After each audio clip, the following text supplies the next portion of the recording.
who's going to leave here with a ticket from Madison?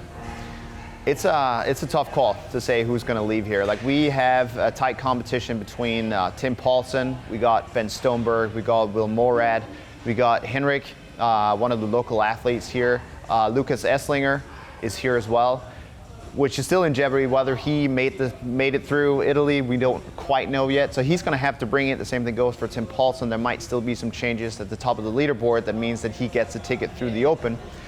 Everything is a little bit messy this year, but I think it's only going to be to our advantage because everybody's going to have to leave everything they have out on the competition floor. And who's going to take the ticket come Sunday afternoon? That's anybody's.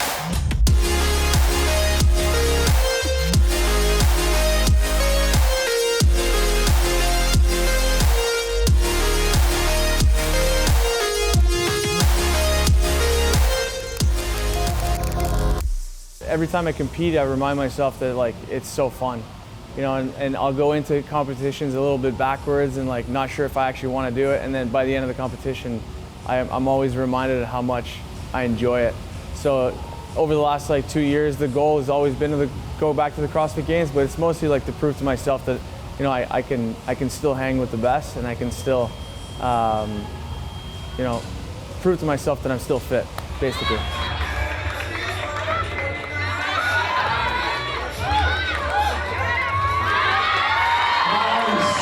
It seems to be the trend in all my competitions. I'll start the competition with a really bad event, get it out of the way, and then I'll try and climb my way back up.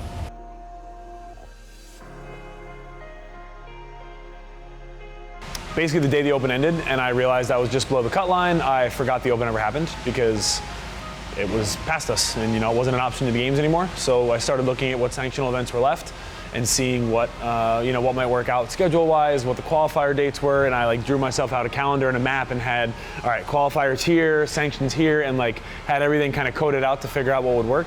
And then we decided on Iceland and Netherlands and France. So they're all spaced about a month apart, so it would allow me to travel, you know, and have some recovery and some legit training in between.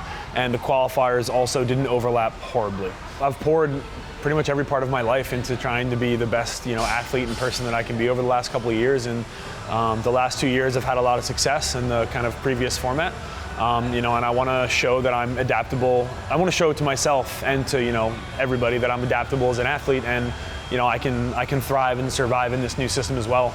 You know, and part one is getting to the games, and then part two is, you know, it's the first year of this giant new format, and as an athlete, I want to be a part of that. You know, it's like you good, bad, or indifferent, no matter what happens. Like I want to be there and I want to experience it and kind of see, you know, see what it is compared to the last 2 years in Madison. So, yeah, I want to be back there with all of my being.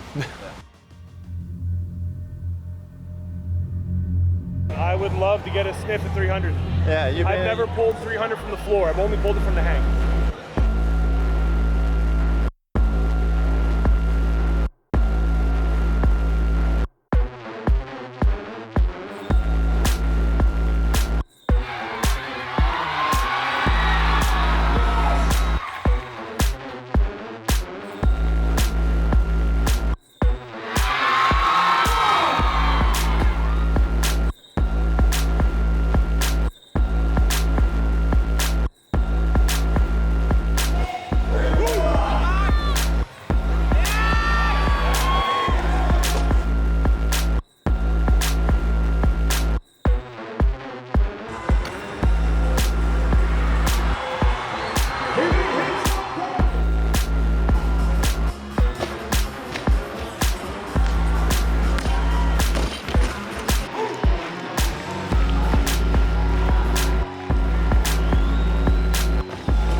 It's going to be a real test having to come back out here.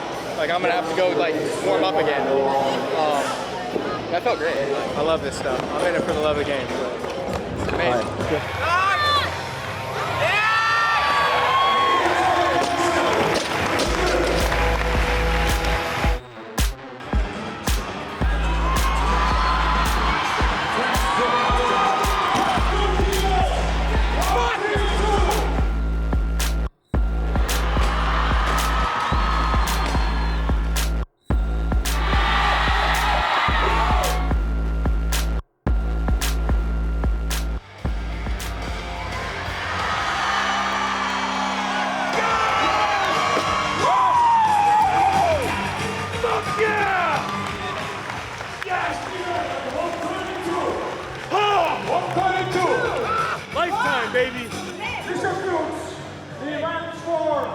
I have to get a calculator out, but I think I hit a lifetime PR. It'll be 300? Yeah. All right, that ties my lifetime, and I've never snatched 300 off the floor. At the end of the day, the heaviest I've ever snatched is 285.